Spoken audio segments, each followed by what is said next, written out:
Hola a todos y todas, bienvenidos a nuestro podcast académico llamado ¿Dónde descansamos?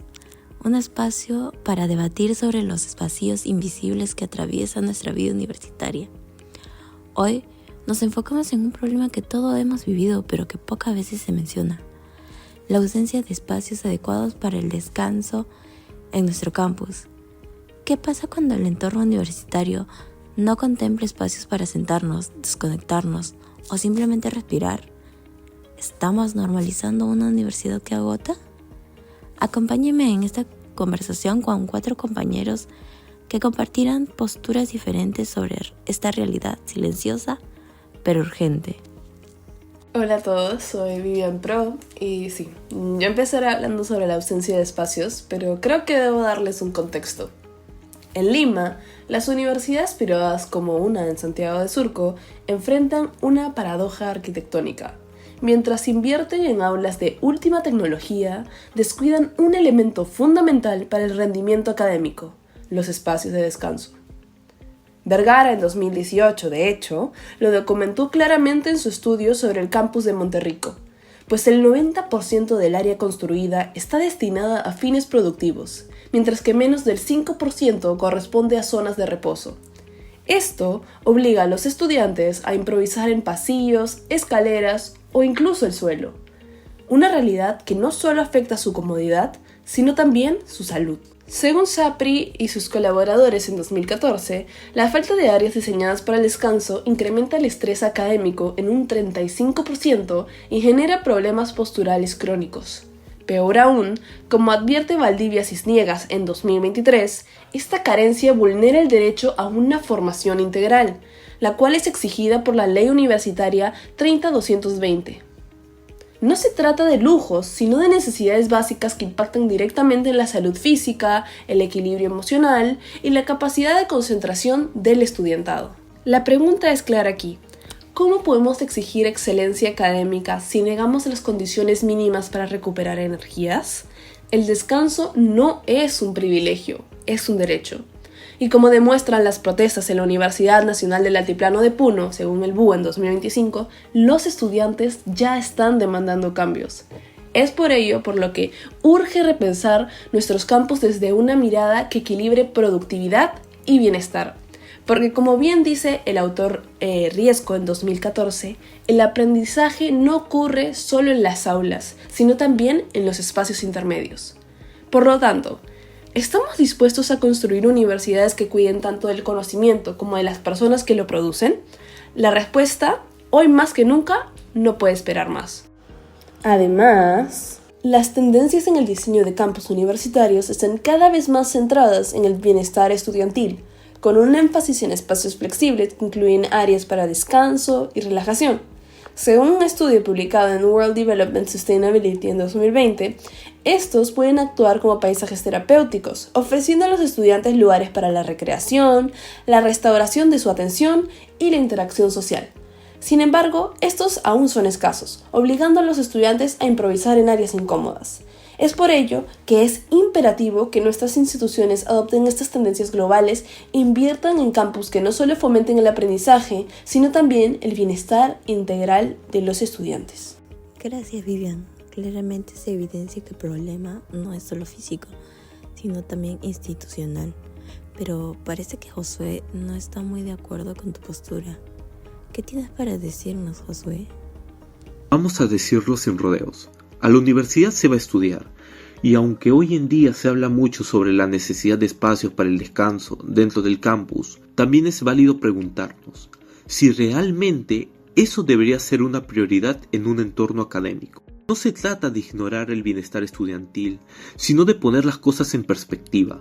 La universidad, por definición, es un lugar de exigencia, de formación intelectual, de preparación para la vida profesional. Como señala Chavarrén en 2016, históricamente el campus ha sido concebido como un espacio de productividad y tránsito, no como un refugio para el ocio o la pausa prolongada. Esto no significa que debamos deshumanizar los espacios, pero sí recordar que el enfoque central es el aprendizaje. Incorporar zonas de descanso como prioridad podría llevarnos por un camino peligroso, el de la sobreprotección. ¿Acaso no es parte de la experiencia universitaria enfrentarse a retos, gestionar el cansancio y aprender a organizar el tiempo?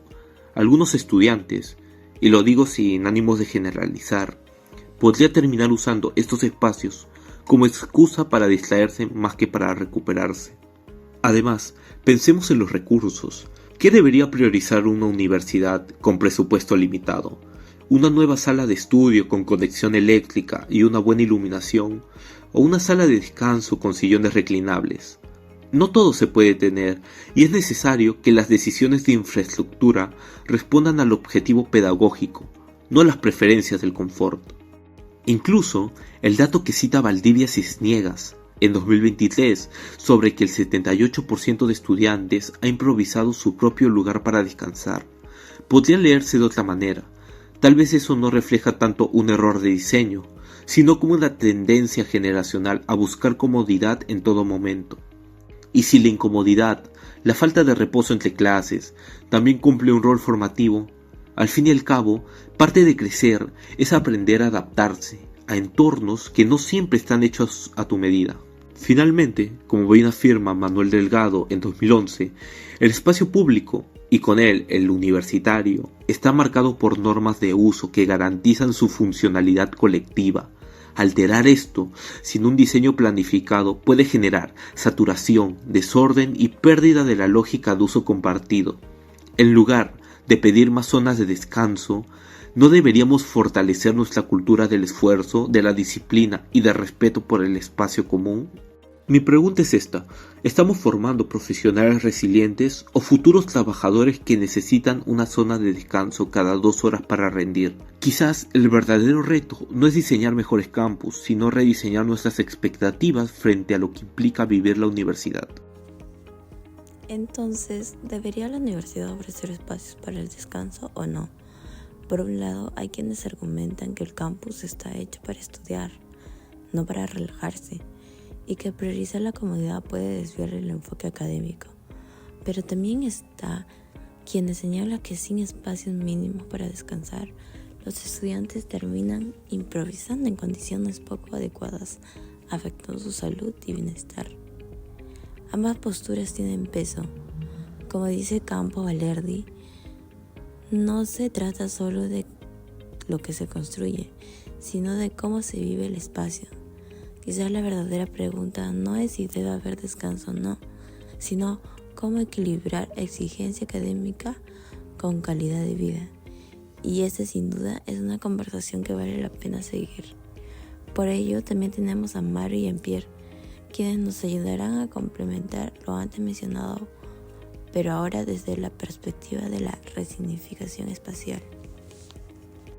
Hola a todos, soy María Rodríguez y miren, sí, más allá de la creatividad estudiantil, tenemos que hablar acerca de la evidencia científica contundente que demuestra por qué los espacios de descanso no son un lujo, sino una necesidad pedagógica fundamental.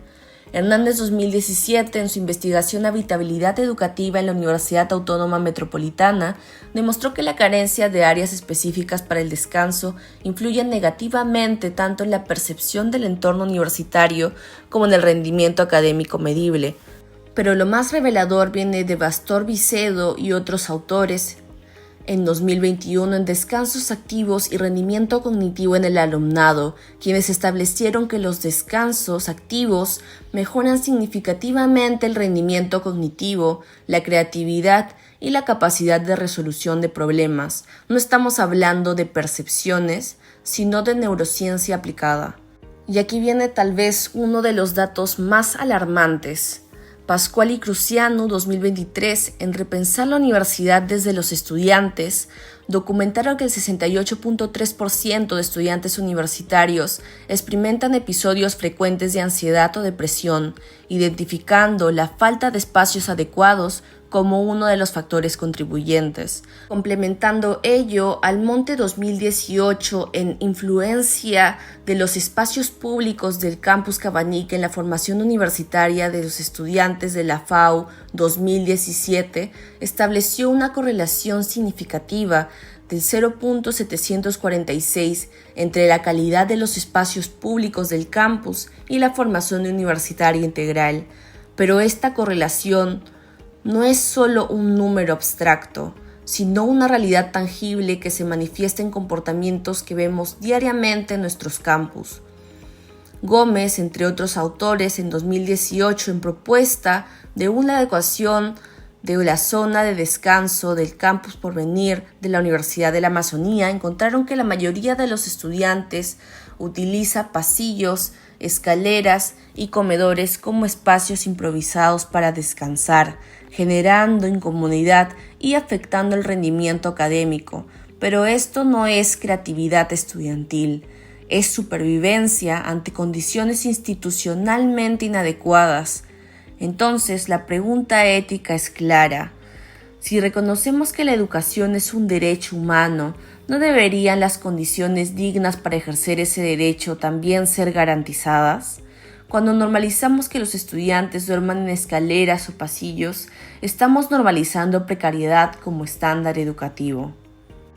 Hola, soy Ampi Ramos. Agradezco la invitación y valoro profundamente la evidencia presentada. También comparto la preocupación por el bienestar estudiantil. Sin embargo, considero importante examinar con mayor detenimiento qué implican realmente esos datos y si las soluciones propuestas, como una expansión de los espacios de descanso, son siempre lo más pertinentes, sostenibles o incluso justas dentro del contexto latinoamericano. Primero, respecto a la correlación de 0.746 entre calidad del espacio público y formación universitaria por Almonte en el 2018, debemos recordar que correlación no implica causalidad. Las universidades que gozan de mejores condiciones espaciales probablemente también disponen de más recursos para contratar mejores docentes, implementar tecnologías educativas avanzadas o fomentar una cultura académica robusta.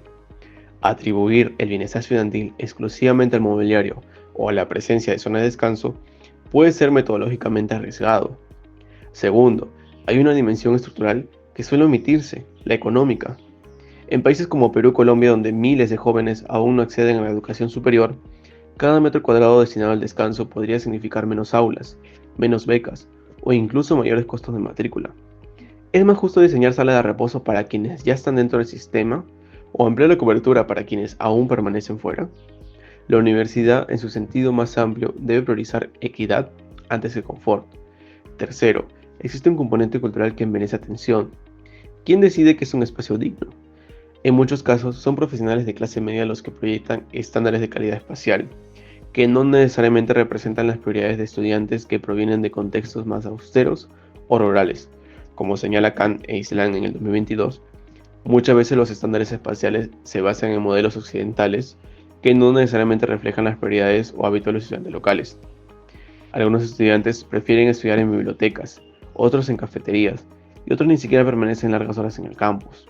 Además, la resignificación espontánea de pasillos, escaleras o patios no debería interpretarse únicamente como precariedad. También puede ser leída como un acto de agencia, de adaptación creativa. No todo lo no planificado es disfuncional. A veces, los estudiantes transforman esos espacios con sentido propio, apropiándose del campus más allá del plano arquitectónico. Forzar una hiperregularización de cada espacio podría incluso atentar contra esa espontaneidad significativa.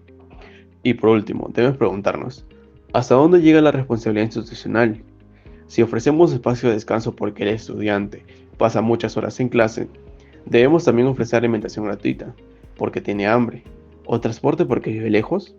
La universidad debe promover el bienestar, sí, pero también formar sujetos autónomos, capaces de gestionar sus necesidades en un entorno imperfecto. Quizás cierta incomodidad no es el enemigo del aprendizaje, sino parte de su pedagogía más profunda. Gracias, chicos.